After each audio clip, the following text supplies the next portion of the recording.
کی چوتھی قسم یعنی توحید فی العبادہ، یعنی عبادت صرف اور صرف خداوند تبارک و تعالیٰ ہی کی ہے، یعنی عبادت میں خداوند تبارک و تعالیٰ کی توحید۔ یاد رکھیں کہ عبادت سوائے اللہ کی کسی کی بھی نہیں کی جاتی۔ عبادت سے کیا مراد؟ آیا احترام ہے تو احترام تو انسان ماں کا بھی کرتا ہے، باپ کا بھی کرتا ہے، استاد کا بھی کرتا ہے۔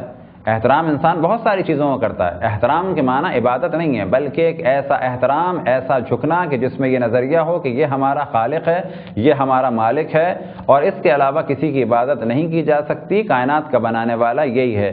جب ایسا احترام کیا جائے، در حقیقت رکوع بھی ایک احترام ہے، در حقیقت سجدہ بھی ایک احترام ہے، لیکن کس عقیدے کے ساتھ؟ کہ ہم اس ہستی کو رکوع کر رہے ہیں، اس ہستی کو سجدہ کر رہے ہیں کہ جو اس کائنات کا خالق ہے، جو اس کائنات کا مالک ہے، اس جیسا کوئی نہیں ہے، وہ ہے کہ ہمیشہ سے تھا اور ہمیشہ رہے گا، کسی کا محتاج نہیں ہے۔ اس نظریے سے اگر کسی کا احترام کیا جائے، کسی کی تعظیم کی جائے تو اس کو کہا جاتا ہے عبادت۔ تو خداوند تبارک و تعالیٰ کی عبادت واجب ہے اور غیر خدا کی عبادت حرام ہے۔ خداوند تبارک و تعالیٰ کی عبادت واجب ہے اور غیر خداوند تبارک و تعالیٰ کی عبادت حرام ہے، لیکن غیر خدا کا احترام ہو سکتا ہے۔ اس میں شک نہیں کہ عبادت اور بندگی یعنی عبادت صرف اللہ سبحانہ و تعالیٰ کی ہے، رکوع فقط اللہ سبحانہ و تعالیٰ کو ہے، سجدہ فقط اللہ سبحانہ و تعالیٰ کو ہے۔ یہاں پر یہ نہیں کہا جا سکتا کہ رکوع ہم نے کیا لیکن اللہ کے عنوان سے نہیں کیا، کہا جائے گا نا، رکوع ایک ایسی عبادت ہے جو فقط اللہ کے لیے ہے، سجدہ ایک ایسی عبادت جو فقط اللہ کے لیے ہے۔ بعض دفعہ بعض ذاکرین اس قسم کی باتیں کرتے ہیں کہ سجدہ تعظیمی، تو یاد رکھیں اسلام میں کسی قسم کا کوئی سجدہ تعظیمی نہیں ہے۔ جناب آدم کو سجدہ کرنے کے لیے جو اللہ سبحانہ و تعالیٰ نے حکم دیا وہ ایک خاص حکم تھا، اور یہاں پر بھی گفتگو ہے کہ وہ سجدہ جناب آدم کو تھا یا جناب آدم کی جانب تھا، بالکل ایسے جیسے ہم اللہ کو سجدہ کرتے ہیں لیکن اللہ کو سجدہ کرتے ہیں، نہ کہ خانہ کعبہ کو، بلکہ اللہ کو سجدہ کرتے ہیں خانہ کعبہ کی سمت میں۔ یا بعض جگہ سوال کیا جاتا ہے کہ جناب یعقوب نے جو سجدہ کیا، ان کے فرزندان نے، ان کی زوجہ نے جو سجدہ کیا جناب یوسف کے سامنے، وَخَرَّ لَهُ سَجَّدًا، تو یہاں پہ کیا معنی ہے؟ تو یاد رکھیں وہاں بھی انہوں نے سجدہ اللہ کو کیا، اور یہ در حقیقت وہ تعبیر تھی کہ جو خواب جناب یوسف علیہ السلام نے دیکھا تھا، جب جناب یوسف مل گئے تو جناب یعقوب نے سجدہ اللہ کو کیا۔ یہ اور بات ہے کہ اس وقت سامنے جناب یوسف تھے، بالکل ایسے ہی جیسے کہ پہلی صف جب سجدہ کر رہی ہوتی ہے تو آگے کون ہوتے ہیں؟ امام جماعت جب سجدہ کر رہے ہوتے ہیں ان کے آگے کون ہوتے ہیں؟ دیوار۔ تو کیا وہ دیوار کو سجدہ کر رہے ہیں؟ کہا جائے گا نہیں، وہ قبلے کی جانب اللہ کو سجدہ کر رہے ہیں لیکن سامنے دیوار ہے۔ پہلی صف اللہ کو سجدہ کر رہی ہے قبلے کی جانب لیکن سامنے امام جماعت ہیں، دوسری صف بھی اللہ کو سجدہ کر رہی ہے لیکن سامنے پہلی صف ہے۔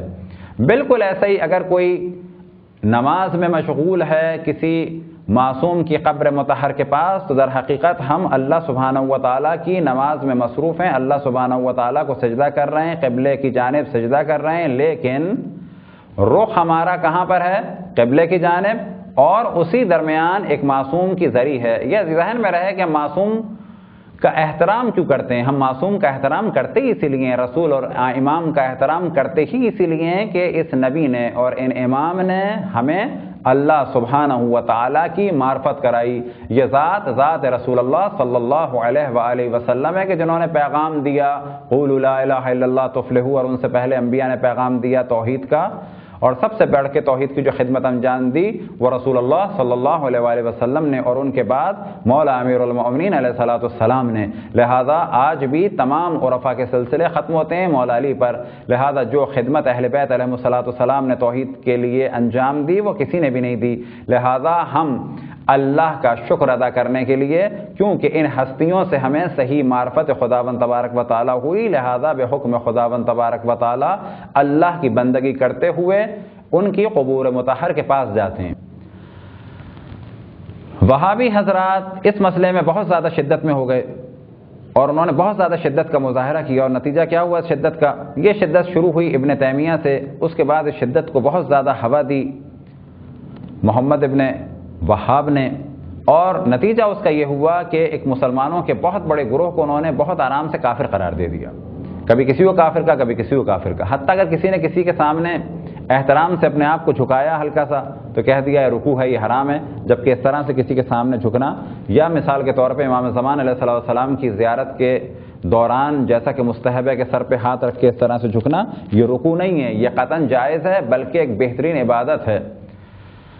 لیکن وہابی حضرات ان ساری چیزوں کو اور اسی طرح سے کسی چیز کو چومنا، مثال کے طور پہ رسول اللہ صلی اللہ علیہ وآلہ وسلم کی ذریعہ مطہر کو چومنا، فوراً وہ حکم لگا دیتے ہیں کہ یہ عمل حرام ہے۔ ایک واقعہ آپ کے سامنے مختصر سا بیان ہو، حضرت آیت اللہ العظمیٰ سید شرف الدین موسوی العاملی، یہ جناب شرف الدین موسوی العاملی لبنان میں مرجع تقلید تھے، تقریباً ان کا انتقال ہوا 1959 میں، اور حضرت آیت اللہ عظمہ برجردی نے ان کے بارے میں فرمایا کہ یہ ہمارے زمانے کا حشام بن حکم تھا۔ یہ بہت ہی بڑے مراجع میں سے اور بہت بڑے رہبران شیعہ میں سے اور بہت بڑے متکلمین اور مناظرین میں سے تھے۔ ان کی بہت ساری اہم کتابیں ہیں، جن میں سے ایک اہم کتاب ہے جو مراجعات کے نام سے اور اردو میں مذہب اہل بیت کے نام سے ہے، کہ در حقیقت یہ خطوط ہیں اور ایک دوسرے کو خط لکھے ہیں۔ انہوں نے خط لکھا ہے سلیم البشری کو، کہ جو جامع الازہر کے رئیس تھے، اور وہ خط لکھتے تھے ان کو، اور ان خطوں کو بعد میں جمع کر دیا گیا تو یہ کتاب المراجعات کے نام سے چھپے۔ اسی طرح ان کتاب ہے النص والاجتہاد، کہ بعد رسول اللہ بعض لوگوں نے قرآن اور سنت رسول اللہ صلی اللہ علیہ وآلہ وسلم کی مخالفت کی اور اپنی رائے کو مقدم کیا اللہ اور تعلیمات رسول اللہ پر۔ یہ جب گئے حج کے زمانے میں تو وہ دور تھا کہ جب شاہ سعود تھا۔ شاہ سعود کو انہوں نے ایک قرآن مجید دیا کہ جس کی جلد چمڑے کی تھی۔ جب یہ قرآن مجید شاہ سعود کو دیا تو شاہ سعود نے قرآن مجید کو ہاتھوں میں لیا اور اسے چوما جس جگہ کو، اور جہاں پر ہونٹ لگائے وہ جگہ تھی کہ جو چمڑے سے بنی ہوئی تھی، جیسا کہ سابقہ دور میں جلدیں چمڑے کی ہوتی تھیں۔ جیسے اس نے چمڑے کو چوما تو جناب شرف الدین موسوی العاملی رضوان اللہ تعالی علیہ نے فرمایا کہ تم نے شرک کیا۔ اس نے کہا کہ کیسا شرک؟ کہا کہ تم نے عبادت کی۔ کہا کیسی عبادت؟ کہا کہ تم نے اس وقت چمڑے کو چوما، چمڑے کی عبادت کی۔ اس نے کہا میں نے چمڑے کو نہیں چوما، میں نے قرآن مجید کو چوما۔ انہوں نے کہا کہ نہیں، تم نے چمڑے کو چوما ہے، قرآن مجید اس کے اندر ہے۔ کہا کہ قرآن مجید کی نیت سے، چونکہ قرآن مجید کے اوپر ہے لہٰذا میں نے چمڑے کو چوما۔ تو آپ نے فرمایا ہم بھی قبر مطہر رسول اللہ کو چومتے ہیں رسول اللہ کے احترام میں، نہ وہاں پر سونے یا چاندی یا کسی اور چیز کو ہم احترام کرتے ہیں، در حقیقت رسول اللہ صلی اللہ علیہ وآلہ وسلم کے جسم اقدس کا، نہ یہ کہ وہاں پر سونے چاندی کا۔ لہذا جس طرح سے چمڑے کو چوم کر انسان مشرک نہیں ہوتا، بالکل ایسے ہی رسول اللہ صلی اللہ علیہ وآلہ وسلم کے روض مطہر کی جالی کو یا کسی اور چیز کو چوم کے انسان مشرک نہیں ہوتا۔ یہ ذہن میں رہے کہ عبادت فقط اللہ کی ہے۔ لیکن ایک دوسری مثال، فرض کریں آپ کسی کے ساتھ نیکی کرتے ہیں یا کسی مریض کی تیمارداری کرتے ہیں، یا یہ کہ کسی میت کے جنازے میں میت میں شرکت کرتے ہیں، تشییع جنازے میں شرکت کرتے ہیں۔ آیا اگر آپ نے تشییع جنازے میں شرکت کی تو کیا یہ اللہ کی عبادت کی؟ کہا جائے گا بالکل، یا مردے کی عبادت کی؟ کہا جائے گا مردے کی عبادت نہیں کی، مردے کی تشییع جنازے میں شرکت کے ذریعے سے ہم نے اللہ کی عبادت کی۔ مریض کی ہم نے عبادت نہیں کی بلکہ مریض کی عیادت کی، اور اس عیادت کے ذریعے سے اللہ کی عبادت کی۔ بالکل ایسے ہی جب ہم امام حسین علیہ السلام کا غم مناتے ہیں، امام حسین علیہ السلام کا ذکر کرتے ہیں، در حقیقت ہم امام حسین کی عبادت نہیں کر رہے ہیں، ہم امام حسین کی عبادت نہیں بلکہ امام حسین کا ذکر کر رہے ہیں، امام حسین کی یاد منا رہے ہیں، اور یہ یاد در حقیقت اللہ سبحانہ و تعالیٰ کی عبادت ہے۔ عبادت فقط اللہ کی ہم کرتے ہیں، عبادت خداوند تبارک و تعالیٰ کے مختلف طریقے ہیں۔ لہٰذا ہم اگر طواف کرتے ہیں تو وہ خانہ کعبہ کے گرد کرتے ہیں لیکن عبادت اللہ کی کرتے ہیں، سجدہ اگر کرتے ہیں تو خانہ کعبہ کی جانب کرتے ہیں لیکن سجدہ اللہ کو کرتے ہیں۔ یاد رکھیں، سجدہ اگر کوئی خانہ کعبہ کو کرے یہ بھی گناہ ہے، بلکہ کہا جائے گا کہ ہم اللہ کو سجدہ کر رہے ہیں خانہ کعبہ کی جانب۔ لہذا اسلام میں سب سے اہم تعلیم توحید ہے۔ جناب آدم سے لے کے جناب خاتم تک سب سے زیادہ توجہ اگر کسی نے، تمام انبیاء نے اگر سب سے زیادہ توجہ دلائی تو کس کی جانب توجہ دلائی؟ توحید کی جانب۔ واقعہ کربلا در حقیقت ایک مارکہ توحید ہے۔ امام حسین علیہ السلام نے سب کچھ اللہ سبحانہ و تعالیٰ کی خوشنودی کے لیے قربان کر دیا، اور بعد میں جناب زینب صلوات اللہ وسلام علیہا اور امام زین العابدین علیہ السلام جس طرح سے اسیر ہوئے اور جو مظالم سہے، یہ سب کے سب اس توحید کے نظریے کو بچانے کے لیے اور اللہ کی بندگی کے لیے تھا۔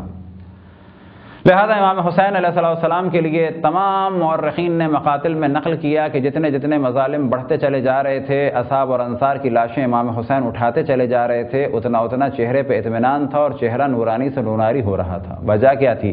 کہ امام حسین یہ قربانی اللہ کی راہ میں دے رہے تھے۔ ہم اگر امام حسین کا ذکر کرتے ہیں تو کس امام حسین کا ذکر کرتے ہیں؟ اس امام حسین علیہ السلام کا ذکر کرتے ہیں کہ جنہوں نے ہمیں اللہ کے دین کو بچانے کا درس دیا، اور اللہ کے دین کو بچانے کے لیے ہمیں عملی درس دیا کہ اپنی جان بھی قربان کر دو، اپنا مال بھی قربان کر دو، اپنی اولاد بھی قربان کر دو، اور اگر گھر والوں کو اسیر بھی ہونا پڑے تو اللہ کے دین کو بچانے کے لیے کسی چیز سے دریغ نہ کرو۔ اور جناب زینب صلوات اللہ وسلام علیہا کے مصائب کو اگر دیکھا جائے، خصوصاً جب مقتل سے آپ کو گزارا گیا تو ایک وقت آیا کہ تمام بیویوں نے اپنے آپ کو اونٹوں سے گرا دیا۔ جناب زینب اور جناب ام کلثوم صلوات اللہ وسلام علیہما کے ایسے گریے تھے کہ مقاتل میں بیان ہوا کہ حتیٰ جانوروں کی آنکھوں سے آنسو بہہ رہے تھے۔ ایک وقت آیا کہ جناب زینب سلام اللہ علیہا امام حسین علیہ السلام کے جسم اطہر کے پاس آئیں، اور آنے کے بعد امام حسین علیہ السلام کے جسم اطہر کو اپنی آغوش میں لے لیا۔ اب یا اس طریقے سے آغوش میں لے لیا کہ دونوں ہاتھوں کو امام کے جسم کے نیچے ڈالا اور امام کا سینہ اور جناب زینب کے سینے بالکل قریب تھے، یا بالفاظ دیگر جناب زینب نے اپنا سینہ امام کے سینے پہ رکھ دیا، یا یہ کہ امام کے جسم کے نیچے اس طرح سے ہاتھوں کو داخل کیا اور اس کے بعد اللہ سبحانہ و تعالیٰ کو مخاطب کر کے ارشاد فرمایا، اللہم تقبل منا ھذا القربان، یا اللہ تو مجھ سے اس قربانی کو قبول فرما۔ اور بعض جگہ روایتوں میں نقل ہوا کہ جناب زینب صلوات اللہ وسلام علیہ نے ارشاد فرمایا، الہی تقبل منا قربان القلیل، یا اللہ تو مجھ سے اس مختصر سی قربانی کو قبول فرما۔ تو لہذا یاد رکھیں کہ مجالس امام حسین علیہ السلام شرک نہیں ہے، بدعت نہیں ہے، بلکہ در حقیقت ایک سب سے بڑی تحریک ہے جس کا دار و مدار توحید پر ہے۔ واقع کربلا در حقیقت تحریک توحید ہے، اور جہاں جہاں مجلس ہوتی ہیں، جہاں جہاں مجالس ہوتی ہیں، در حقیقت وہاں پر مومنین کو تیار کیا جاتا ہے کہ اللہ سبحانہ و تعالیٰ کی وحدانیت کے پرچم کو بلند کرنے کے لیے امام حسین علیہ السلام کی راہ پر چلو، جناب زینب صلوات اللہ وسلام علیہ کی راہ پر چلو، اور امام زین العابدین علیہ السلام اور باقی شہدائے کربلا اور اسیران کربلا کی راہ پر چلو، اور دین خدا کو بچاؤ، اور ایسی معرفت حاصل کرو کہ جو امام حسین علیہ السلام چاہتے تھے۔ خداوند تبارک و تعالیٰ سے دعا ہے کہ ہمیں اپنے رسول، اپنی حجتوں، خصوصاً امام زمان علیہ السلام کی معرفت اور اطاعت کی توفیق عطا فرمائے۔ وصلی اللہ علی محمد وآلہ الطاہرین۔